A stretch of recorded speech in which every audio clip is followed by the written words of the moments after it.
Coming to you from the Lydia Media Studios in the heart of Lewiston, Auburn, it's Lydia's Lunch Bunch, LA's afternoon morning show with Mark, Sarah, and Pam.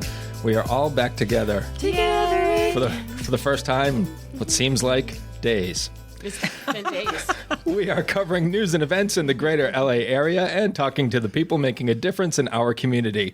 Give us a listen at lydiamediallc.com or wherever you get your podcasts. And feel free to share your comments, questions, or suggestions via email at podcast@lydiamediallc.com. And today's show is brought to you by United Piping, serving residential and commercial customers with new installations and repairs. Call today and schedule your oil and gas boiler cleanings at 754-4556. UPI, the best plumbers around. Also brought to you by Ruper's Beverage and Redemption. When it comes to beer, wine, and spirits, don't botch it, squatch it. At 5 locations in Lewiston, Auburn, and Oxford. Learn more at rupersbeverage.com, and remember, the party starts at Ruper's. We are joined in studio today by the Development Director for Agassiz Village, Michael Smith. How are you? I'm doing very well. Thank you, Mark, Sarah, Pam, for welcoming me to your group this morning. Absolutely. This is going to be fun. We already like Michael because he admitted he's a Bruins fan. Yep. So that goes a long way with this crew. It does. It's been a long year, but yes, we're sticking with it. We will suffer together. We're going to talk to Michael all about Agassiz Village coming up here in just a bit. But before we get there, let's take a look at some headlines for Thursday, February. Just one more day. 27th. I told Sarah, Pam, it's recorded, so she can listen to me pronounce February. And over. As much as she wants. February. Yeah. I'll make you like a greatest hits. Will you just send me a sound bite for send it on loop every day? All of your different Februaries? I could totally do that. And then include at the end library. All right. And also community. Game on. Get it? Representatives from the city of Lewiston, its police department, and the school system will be at Lewiston Middle School tonight at 5:30 for a safety info session for parents. The event will cover gun safety, juvenile gun possession, and substance use. Families, parents, and caregivers are invited to attend. More information is available on the city's Facebook page. Congressman Jared Golden introduced legislation to create a new social insurance program to help families afford the costs associated with raising kids. The Family Income Supplemental Credit would replace the child tax credit. Roughly 95% of families would receive as much or more under the new program as they currently receive under the CTC. The City of Auburn is partnering with other organizations to present a screening of the new documentary Beyond the Bridge, A Solution to Homelessness. The screening is scheduled for March 13th at USM Portland's Hannaford Hall and will be followed by a panel discussion and Q&A. For more information, visit asolutiontohomelessness.com. United Ambulance Service in Lewiston received a perfect score in its reaccreditation review by the Commission on Accreditation of Ambulance Services. The review, which is conducted every 3 years, includes an intensive application process and multi-day on-site inspection, evaluating 107 categories. Well, all right. Oscar-winning actor Gene Hackman, his wife Betsy Arakawa, and their dog were found dead in their home in New Mexico. No foul play is suspected and no cause of death has been announced. Hackman was 95 years old. He was in Superman, The French Connection, Unforgiven, Hoosiers, Bonnie and Clyde, and Mississippi Burning. And he just celebrated his 95th birthday just recently because we read it on FPBs. That's right. Want to talk about the weather? Weather? Yeah, sure. I think we're on the up and up. It's getting there. Except for today. Did you read the weather for today? Except for today. A mixture of snow and rain with a high of 37 and a low of 22. Partly sunny tomorrow with a high of 38 and low of 21. Snow on Saturday, 3 to 5 inches of accumulation with highs in the 40s and lows in the 20s. That's not too bad. I like those kind of snow days. They're warm. Okay. The report just seems so much more optimistic to start, and then it just kind of went down. Just got worse. And then sunny on Sunday with highs in the 20s and lows in the single digits. So all that we started on a high note. All that nice wet snow that we're getting when it's 40 degrees will be frozen to the ground. White rock. Sunday morning. We'll have Nice little skating rink. Won't that be fun? Throughout the city. It's going to be great. You're going to love it. In sports, the Celtics lost to the Detroit Pistons 117-97. Boston will host the Cleveland Cavaliers tomorrow night. What? They lost? They did. Weird. They don't do that. Now these guys, the Bruins hosting the New York Islanders tonight at 7. They're no stranger to losing. They're no stranger. You know what the thing is, even when they're winning, they're losing. That's true. Hey, it's better than the Patriots were doing. It's true. You really just have a She's much better very perspective on all of this. today. On all of reality, you have a much Trying. better perspective. I'm digging. She's very positive today. Pam is our ray of sunshine Yes. in the studio. Just today. Not usually. I'm taking the day off. The May Nordiques face off against the stinking Maryland Black Bears tomorrow night at 7:30 and Saturday at 7 at the Colisee. And the NA3 Nordiques will host the stinking Northeast Generals tomorrow at 4 p.m. and Saturday at 2:30. You get all kinds of hockey this weekend, you guys. Whole lot of hockey Whole lot happening at the of hockey. Colisee. Are you singing again? This I don't weekend? think so. I'll check She's like, if I am, I don't know about I it. have gigs this weekend. I have to check my text messages. I think I have. Did you check with your gigs. manager? I didn't. I'll have to check. I'm on break. He's on break. Central Maine Community College basketball begins the Yankee Small College Conference tournament on Saturday. The women will tip off against Paul Smith's College at 2 p.m., and the men will take on Vermont State Randolph at 6. The games will be played at Southern Maine Community College in South Portland. Every time we read a story about Paul Smith's college, all I picture is just this one guy named Paul Smith owning a college and being like in charge of everything. It's Roaming the halls. just being like, "Hi, I'm Paul Smith. This is my college." It's just like this weird. Anyways, In case you are wondering what went through Sarah's head I didn't when have- she read Paul Smith's College. I didn't Now have you know. breakfast today. Didn't have breakfast. I want to know, Pam, I want to know the thoughts that do not That don't escape come out. through her mouth. Right, you guys? I kind of do. No, you don't. You totally don't. Why don't cats wear mittens? High school. On our high school basketball tournament boys class D state final, that's going to be Saturday. It's going to be St. Dom's versus Skink at 2:45 p.m. That'll be at the Cross Insurance Center in Bangor. Go Saints! Yeah. That is your news, weather, and sports. And right now it is time for the podcast segment that is Sweeping. the Twin Cities, kind of today. Dusting. It's time for famous people birthdays. They're famous. It's their birthdays. It's famous people birthdays. It's famous people birthdays. Let's take a look at FPBs for February 27th, shall we? You're just going to get it in as many times As you many can. times as I can. Totally. Yeah. Yeah. We're going to start off with Rosanda Thomas, better known as Chili from TLC. She's the C in TLC. Ooh! Are you sure about that? Yeah. Okay, good. Yeah. Chili. She is. You know that one, right? Yeah. Okay. Don't go chasing waterfalls. That's the one. That's the one. She's 54 years old today. I'll let her finish. Okay, I'm done. Singer. I mean, it's the best one of the day, I think. It is. Yeah. Yeah, it's pretty Yeah. good. Are you sure she's the C? She's the chili. Okay, I'm just wanted to make sure. Chili with Isn't two L's. she the chili? She is. Yeah. Yeah. So what are the T and the L? Well, I think Lisa Left Eye Lopez was the L, but she Yes. is. She had a little bus accident in Haiti, I think, and passed away. Yeah. And then what's the T? I forget. T. The T in TLC. Yeah, I don't know.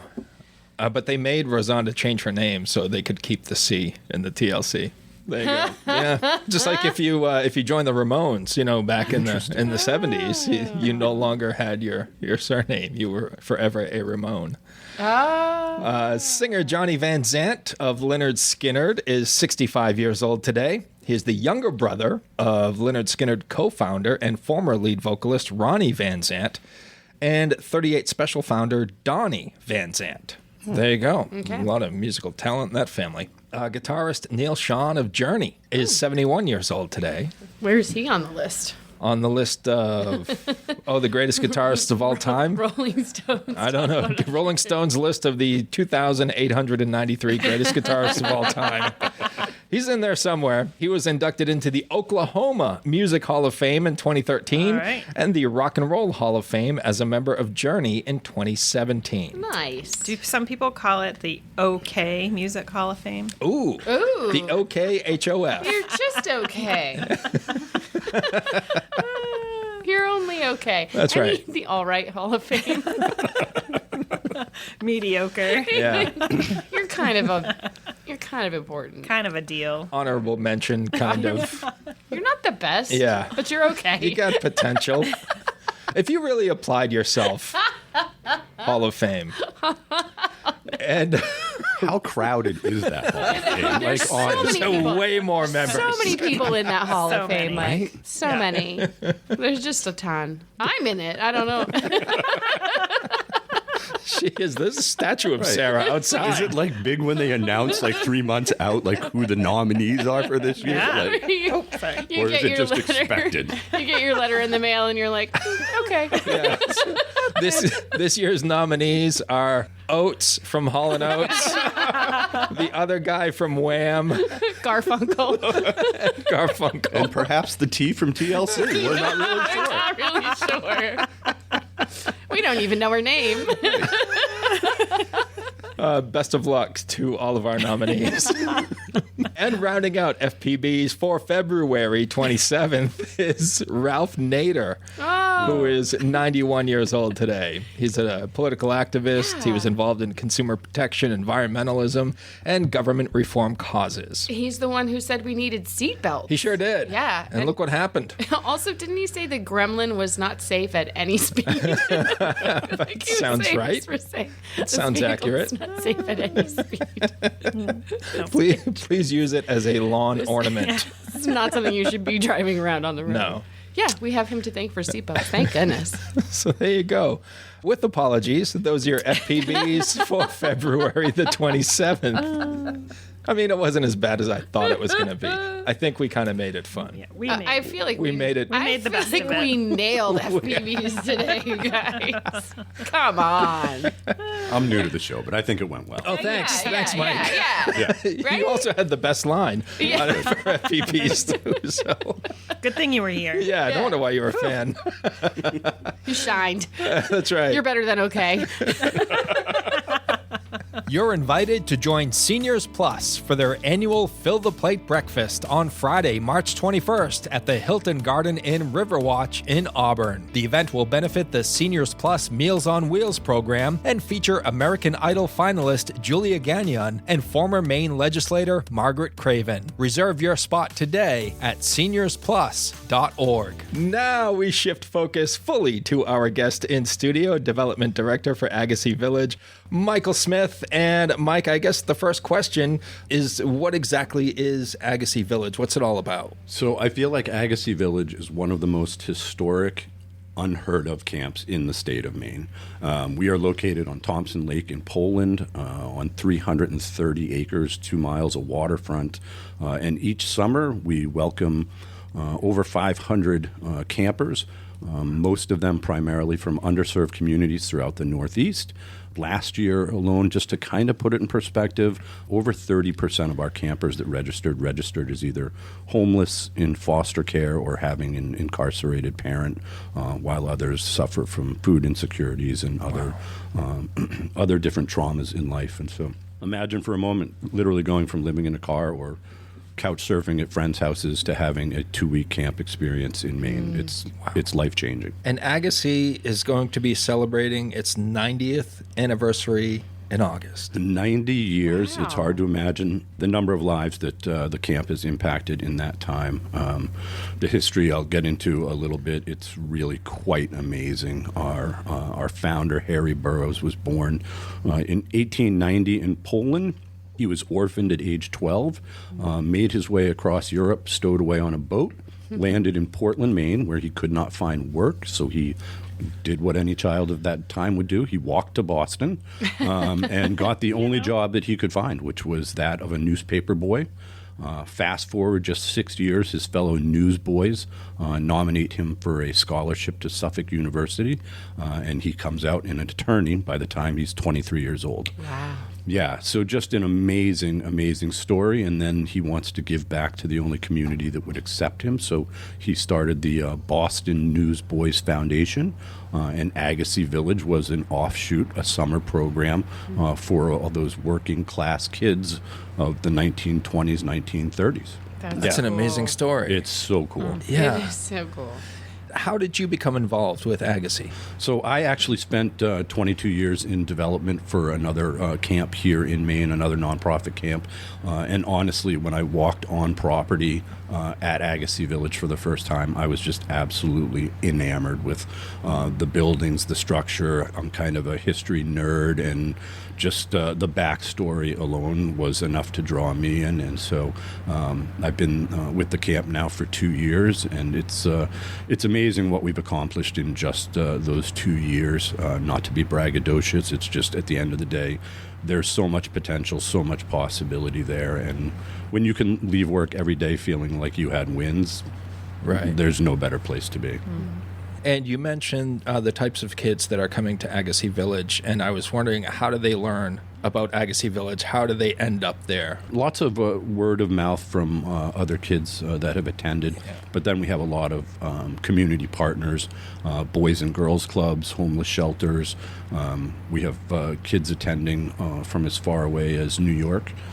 We have a homeless shelter down there that sends campers, and about 75% of the rest of the kids are from the Boston metro area, which is what I kind of attribute some of the folks not knowing a ton about Agassiz Village, because historically it was based, as our history, as I mentioned, was really that Boston clientele. And it's only been in the past 5 years that we've really begun to focus and have a clearer understanding that there's kids right here in our local community that can also use the services of Agassiz Village. So we've increased about 40% of our main campers, many of them from right here in LA. I can't even imagine growing up in a city and then getting to come to the woods of Maine for the first time and being like, Yeah. I didn't even know this existed. That's amazing. We did a story, LA Metro, last summer on Agassiz Village, and one of the things I found super interesting was a child coming, I think from the Boston area, and said, "This is the first time I'm stepping on private ground." Yeah, private land, he referred to it. Wow. I've never been on private land, and it kind of shocked me because I never really thought of somebody who comes from the inner city. Everything's public land, or private, so or public. Yeah, so it was really it's neat. Some of the different quotes and things that and stories we hear from kids are just, as you can imagine, they're just heart-wrenching at times. I'm sure. Can you give us an example of the day-to-day at the camp and what the kids are learning? I mean, we have all of the amenities that you'd find at any sort of overnight camp here in the Northeast, as far as, our waterfront, our climbing walls, sports fields. There's activities throughout the entire day. One of the really cool aspects is approximately 40 to 50% of our counselors are actual former campers that we're giving them their very first employment.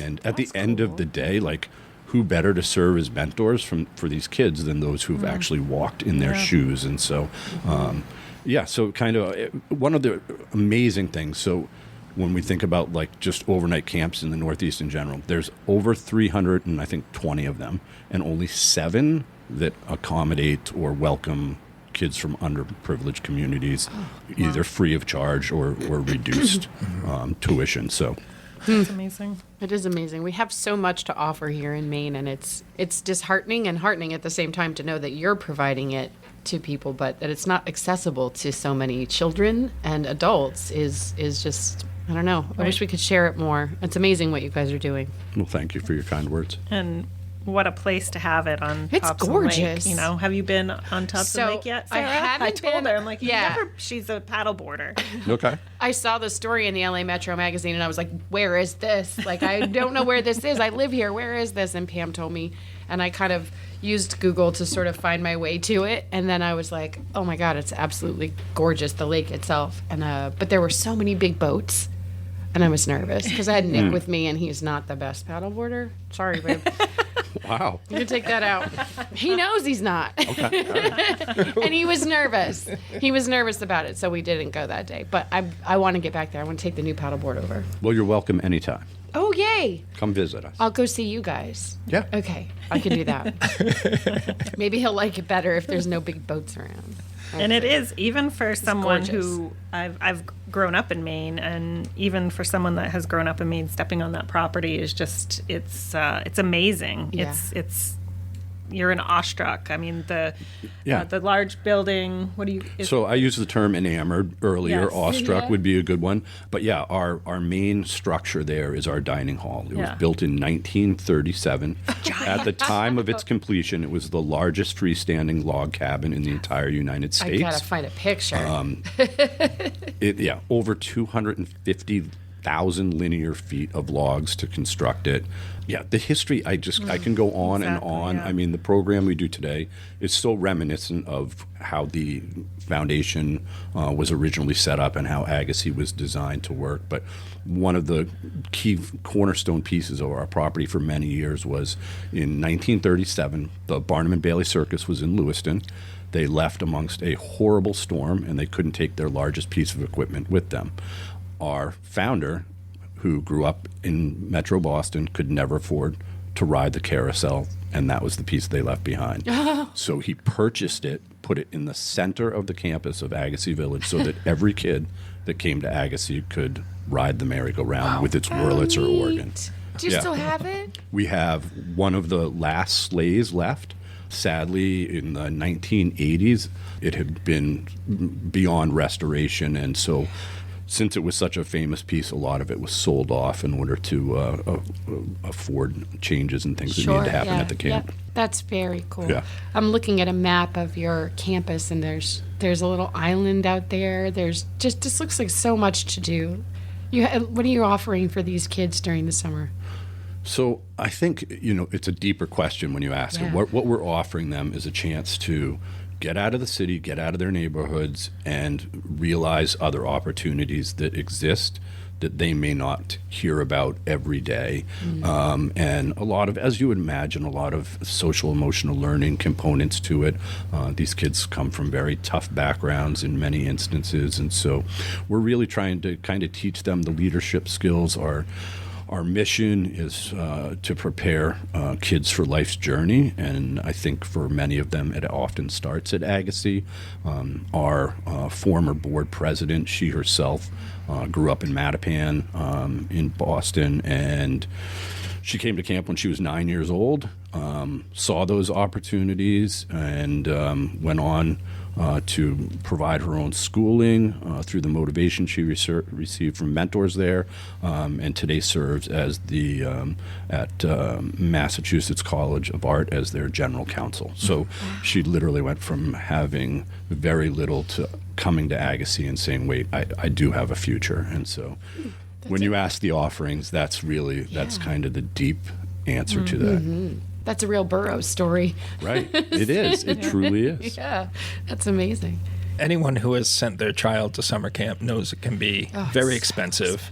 You are serving underprivileged kids. How are families paying for this? Yeah, so we do it on a sliding scale. I would say on average, probably around $140 for a 2-week camp experience. And so I would encourage anybody listening today that if they are part of an organization that perhaps serves our population, that they reach out to us. We've, because Agassiz is so hard to spell and sometimes say, we actually, if you go to avsummercamp.org, so avsummercamp.org, you can learn more about our programming. And as I said, we're super in tune right now with just getting more Maine kids to participate.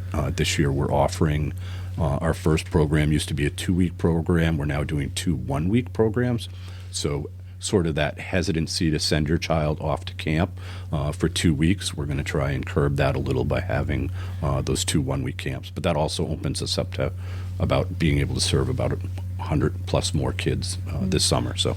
Yeah. Whether you want a sit-down meal or a grab-and-go, Pat's Pizza in Auburn offers delicious sandwiches, pasta, salads, and pizza at family-friendly prices. Pat's Pizza, serving the L.A. area since 1985. Open daily from 11 a.m. to 9 p.m. at 85 Center Street in Auburn. Online at patsauburn.com. Does Agassiz continue to support the campers after they leave? Is there a connection still there? Yeah, so as I mentioned, we want to be, if we're able to be their first employer and have them giving back to the kids that are coming today. But we also have a year-round I Thrive program, which teaches them financial literacy. We take them on college visits. We visit with some of our corporate partners, and they can job shadow. We just did a trip to Salem State College a short time ago, and one of the young ladies who was on that trip didn't realize that performing arts was actually something you could go to school for, which was incredibly interesting, right? Yeah. And so they have 2, I guess, amazing auditoriums there, and she got a chance to walk in and visit and sort of step onto the stage and realize this could be what I want to do. And so now she's thinking that that's the direction she wants to go with her life, is performing arts. So again, it's just providing those opportunities, which I guess is true for all of us, right? It doesn't mean you have to come from an underserved community. It's just every now and again you have something that's presented to you or an opportunity that you just weren't aware of, and there's probably just a lot more of them for these kids. Yeah, just giving the opportunities and opening doors and just putting yourself in different environments is a great way to see different opportunities, and not just because they're underprivileged kids, but because they're coming from different cultures or backgrounds, or like big city to small country, but showing them, like in the Thrive, you take them to different parts of Maine, New Hampshire, Vermont, and so they're seeing all kinds of different things. So part of being the history nerd, our founder, his book is called Boys in Men's Shoes, very apropos for who he designed the camp for. But we read an excerpt from the book of, they used to do a trip where they would have breakfast in Maine, lunch in New Hampshire, and dinner in Vermont.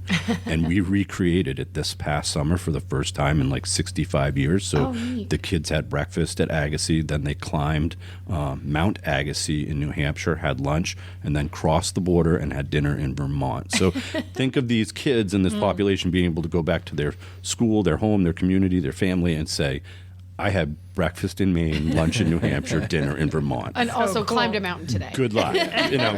Good luck. What did you do this summer? Exactly. So, I love that. Yeah, very cool, very fun. Mike, how can individuals and local businesses support Agassiz? Yeah, so I mean, our published rate to sponsor a campership, if you will, is about $1,600. The real cost is slightly higher than that when you take into account our entire program budget. But as I said, we made a commitment sort of ahead of the funding, if you will. We said we're going to invite the campers, and then hopefully on the back end there's people locally who want to support this initiative to get more Maine families. It was a challenge because it was hard to sort of argue that we wanted more when they weren't coming and asked for that funding. But now they're coming, they're here. I would encourage anybody locally who thinks that this is a worthwhile cause in getting these kids the opportunity for out of school time at a summer camp. I can assure you there was a recent longitudinal study that showed just 1 or 2 more opportunities and how much that increases their chances of graduating and increases in salaries and so forth when they do get their first job. So it's very, very meaningful. And again, anyone locally who agrees with me, I'd love to have those conversations. Mike, you've been there 2 years, correct? 2 years. What have you learned about Agassiz in the past 2 years that you didn't know coming in? You know, one of the initial things that really surprised me was how few kids that grow up in the cities actually have the opportunity to learn to swim. And the waterfront, seeing that for the very first time was incredibly interesting to me. It came sort of as happenstance, where there was a child like yelling in the water, and then people screaming around, and I'm like, oh my Lord, is somebody drowning? And it was just a child who was getting their next wristband, and they were swimming from one end of the dock to the right. other, and all the kids were cheering for them and going crazy. And I was like, it's such a life skill that we take for granted, but it truly is a life-saving skill. And so we've gone beyond that in this past year. I don't know how aware you got, but there's a shortage of lifeguards here in America right now. So we actually taught a junior lifeguard program for our oldest kids, and there was about 20 of them that participated. And so now when they go back home, they need to just go to one more class at the YMCA, and they can get a $22 an hour job in awesome. any community. Yeah. And it just sort of evolved. And so lots of stories, but the waterfront is certainly an epicenter of activity and a lot of transformation for our kids. And again, opens so many doors just Yeah. for that, Yeah. one small piece of what the camp offers, being on the waterfront and, getting these kids to be experienced swimmers. Yeah, Just, absolutely. And you're right, life-saving too. Yeah. That was always the thing with our son when he was little. Is like, I just want him to be able to save himself if he falls into, Yeah. into a situation that's unsafe. And you don't really think about that there's plenty of places in the city where kids can get into water and Fall not into know the what water, to do. absolutely. So Yeah. I mean, when I learned, I was old school. My grandfather, I think, threw throw me in you the in. pool, right? My parents would stand there and be like, is this a good idea? we're not sure. Oh, Well, we'll see. Right. Well, you're still here, and you floated to the top. So, I grew up on a lake, and if any one of us kids ran down to the lake and put our feet in the water before a parent arrived, we couldn't swim for the rest of the day. wow. Yeah, it was hard. They were hardcore. They didn't want us in the water without an adult. Now look at me. Right. Can't keep me out of the water. That's right. Mike, what's the most rewarding aspect of your job? It's a great question. I think just knowing that every day on this planet I'm making somewhat of a difference, and that probably transfers over from my previous nonprofit work. It just feels wonderful to know. And, this is the thing. We may have 550 kids this summer, but if I can just change one kid's life, then it's all worth it. And I know we're going to change more lives than that, but just to have that impact where one kid goes, okay, I didn't think I stood a chance, but now I've had this opportunity, and I know that if I work hard, if I try hard, if I don't fight, if I don't join the gang, if I don't, that there are other options for me besides what I see in front of me every day.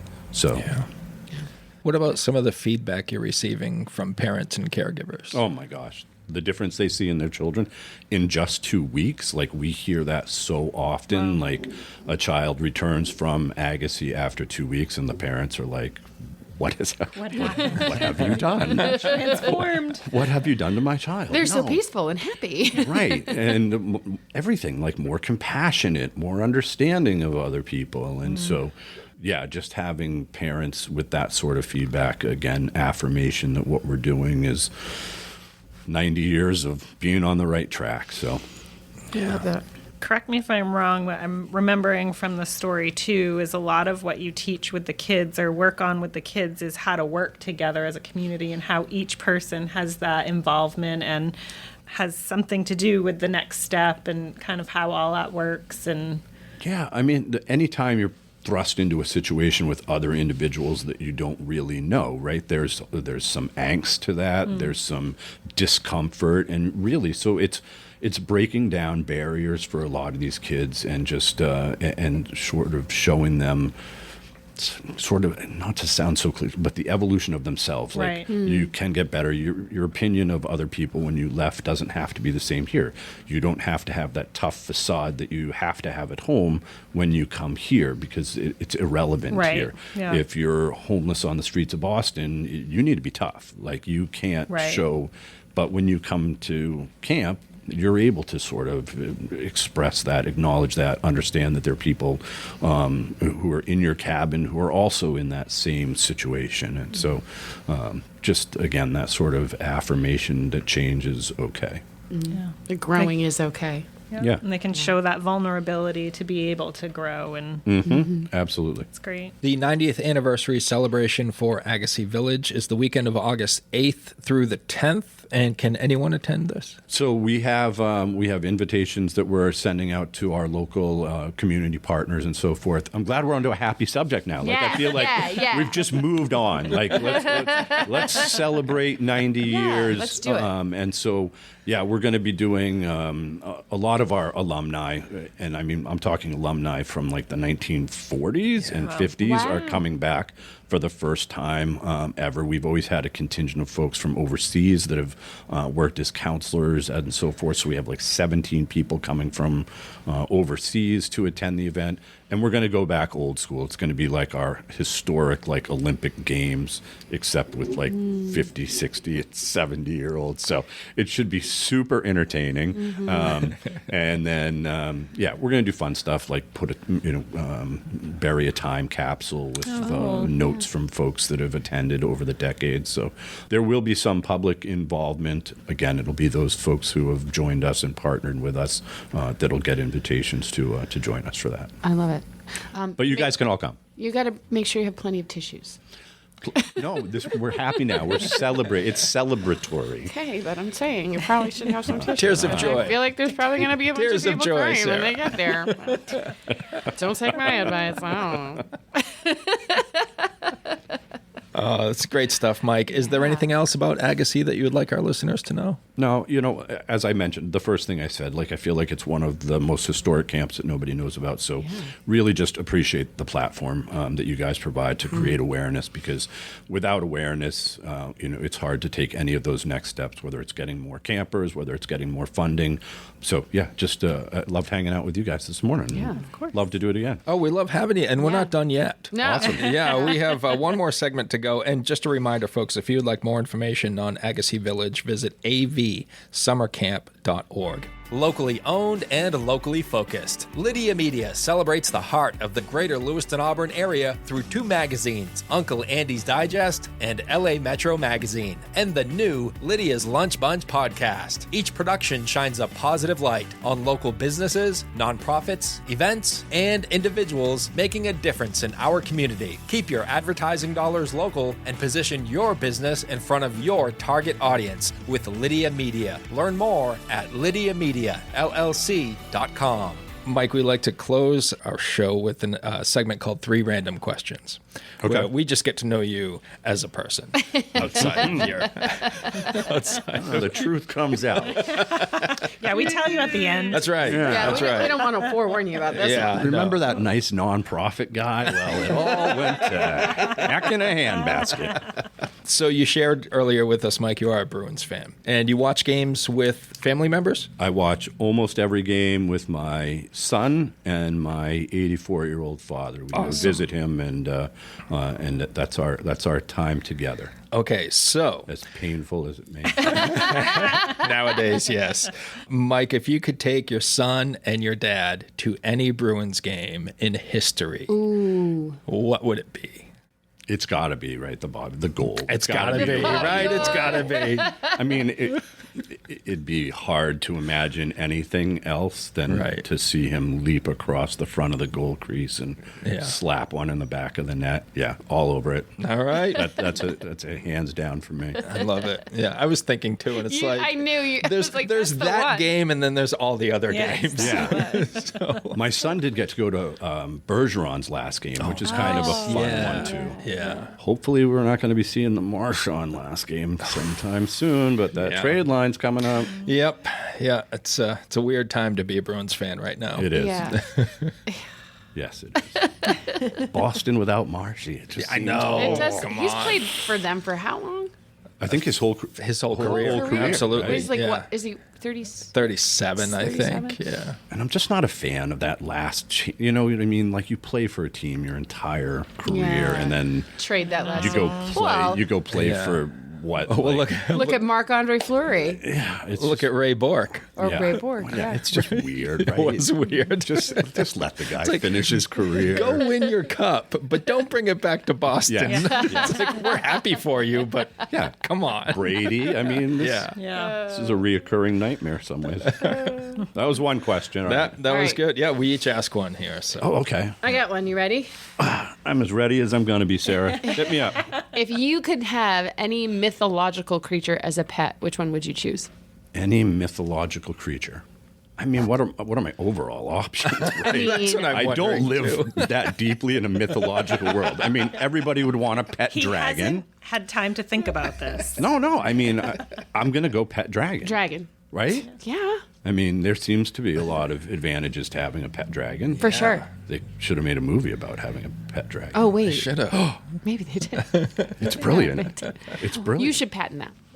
Yes. Copyright, quick. Got it. What would you name it? I wanted to say Puff, and that's so just terrible an answer. All right. That wasn't your question, No. though, right? No, Okay, no, good. no, Because I don't want to end on Puff. The magic dragon. That would be really hard for me to leave here, drive out of the parking lot and be like, I ended on can't Puff the believe- magic dragon. Can't believe I That would said be a that. first for this show. It would forever be known as the Puff the Magic Dragon That episode. would be- All right. All right. So glad there's one question left. If you could have one full meal to eat every day, you'd have to eat every day, what would it be? Pizza. I feel like I could eat pizza every day. I feel like I could eat it for breakfast. I could eat it at 11 o'clock at night. I mean, you might want to say like lobster fettuccine Alfredo, but After a while. wake up on day 3 to have lobster fettuccine Alfredo, and you're going to be like, whoa, I feel I've like made some bad choices in my life, but lobster, worst. lobster fettuccine You Alfredo can do a was... lot with Yeah. pizza. There's breakfast Yeah. pizza. Right, you that's can what I do was a gonna veggie say. pizza. You Yeah. can It do seems a very meat pizza. versatile. options are endless. You could Yes. also do tacos, Yeah. right? Like, because then you could change it all the time. Fish Did you have your tacos, shrimp glasses? tacos. Mike, what's the best pizza you've ever had? Oh, so this is kind of a interesting question. So right. before I started my career in the nonprofit world, which everybody sets out to do, I actually owned Pat's Pizza in North Windham for 11 years. So I am a Pat's Pizza huge fan. I know you right. guys have your local one Absolutely. here. They're one of our advertisers. Yes. Yeah. Pat's and, Pizza of Auburn. I've So- eaten in that Pat's Pizza. Yeah, in the yeah. last So, year. I'm a huge fan of the Pat's Pizza as it started out up at the University of Maine, Orono. So Right. I love it. So, for someone who's spent over a decade in the pizza industry, let me Yes. ask you this. Does Is pineapple- Oh boy. No, it's not. I don't care about the pineapple. I know the If you question. like pineapple, have pineapple. I love pineapple. on Is deep dish pizza? Yeah, sure, absolutely, absolutely. It's a thicker crust, right? That's all it really is. I think I like Pat's. I feel like they should owe me for this commercial. As a matter of fact. So as we were talking about corporate partners and joining Agassiz Pat's Pizza, just give me a call. But yeah, like we used to do like the double crust. And so absolutely, I think some people just enjoy that, like more of a pan pizza. But, Yeah. Okay, we can disagree on that. Well, I don't. I thought we were going to talk about pineapple for a minute. Yeah, no, I just think it's casserole more than pizza. Casserole more. Casserole you eat with a fork. Deep dish you can still eat with your hands. Yeah. Pretty What? messy in the middle. Would you, pick Can't up a eat piece deep of dish with your hands? Would you pick up a piece of lasagna and eat it with your hands? No. It's basically the but same deep dish thing. pizza is not Right. lasagna. It's like 2 inches high. It's thick. How are you eating that with your hands? We need to put this Where to are you the getting- test, Sarah. Where are you getting your deep dish pizza? Right. Mark's That's like, I true. don't order deep dish. Yeah. I was like, I don't. Yeah, I had it once, and I'm like, this isn't I pizza. can't fold it and pick it up. Yeah, I had pizza in New York City, and it changed my life. Okay. So yeah, I'm a thin crust guy. Yeah. I'm like, you got to be able to fold it. You got to, yeah. I miss Papa Gino's. And New York is absolutely some of the best. It's- Like you can go into almost any Garlic shop. dippy Yeah. It's going to be rather consistent. Yeah. And out of this world. Yeah, if you get a pizza joint in New York City, it better be good. Yeah. Otherwise, Yeah. you're not paying rent. Yeah. And I heard it's because of the water. In That's New what York they City. say. The That bread makes is the the, dough so same good. way. Yep. Like Bagels. they say, the Yeah. bagels. Bagels Yeah. and pizza. That Yeah. it all makes the difference. What's in that water? I don't know. Yeah, but now I'm hungry. Let's get some I haven't pizza, had you breakfast guys. either. I know Oh, Sarah no. hasn't had breakfast Me yet. neither. Damn, Yes. we got a breakfast. All right, let's go grab something to Yeah. eat. Let's do it. Let's get out of here. Mike, it's been a pleasure. Thank you so Awesome much for time. joining Thanks, us guys. today. Appreciate it. We appreciate you. He is Michael Smith, Development Director for Agassiz Village. You can learn more online at avsummercamp.org. And we want to thank our sponsors for today, Ruper's Beverage and Redemption and United Piping. And if you'd like to be part of the Lydia's Lunch Bunch advertising family, reach out to Pam. She's back. You can reach Pam at lydiamediallc.com. Thanks for listening. We will catch you tomorrow.